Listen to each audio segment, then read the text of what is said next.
This old guy DIY video has to do with replacing the accessory drive belt on a 1986 Kubota L2550 four-wheel drive tractor. So I was driving yesterday, minding my own business, and all of the dummy lights down here came on. I thought, well, that can't be good. So I stopped the tractor. I came over and looked.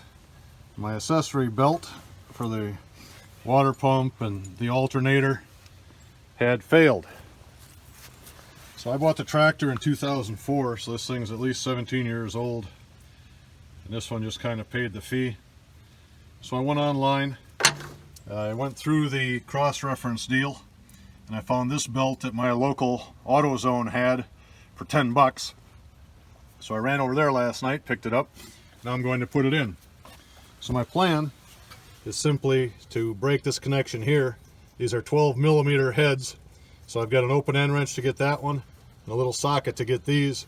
So I'm going to separate these 4 bolts, and then I should have to just loosen up this nut and bolt so I can slide the alternator back to take up the tension, slide it back over, tighten it up, and it should be a very straightforward application.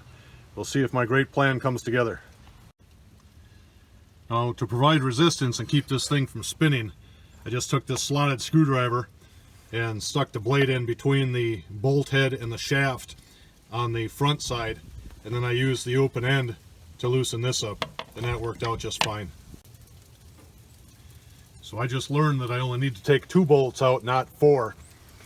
So you take the 2 bolts where the head is facing or out towards the front by the fan, then this little spacer comes out. So now there's room in there for me to put the belt right through here, so you don't even have to loosen or take these parts out. I did loosen that one, and I loosened the other, but I'll tighten it up when I'm done. So right now, I'm going to loosen this up, and then I'll put the belt in.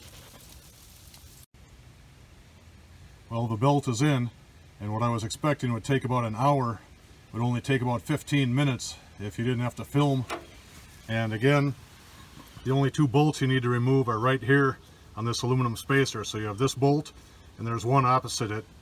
And then when I pulled this thing apart for the first time in 18 years, I looked at it and saw that my alignment here is not very good, and it looks like maybe this bracket should be on the front of the alternator, but this bolt is frozen in there so tightly, and I suspect it's going into cast product, so I don't want to break it off. So I'll hit that with PB Blaster and come back and look at making this little bracket fit better so my alternator lines up better with the pulley assembly at another time. But right now I'm just going to pick up my tools, fire the thing up, and the tools you need for this job are a 12mm open end, 12mm socket, and then I used a large screwdriver to pry the alternator out just to put some tension on the belt.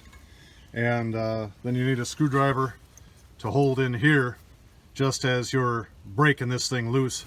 Because after 20 years, that did take some force to get that thing to break loose, but once it broke loose, it was a matter of just removing it with my fingers. The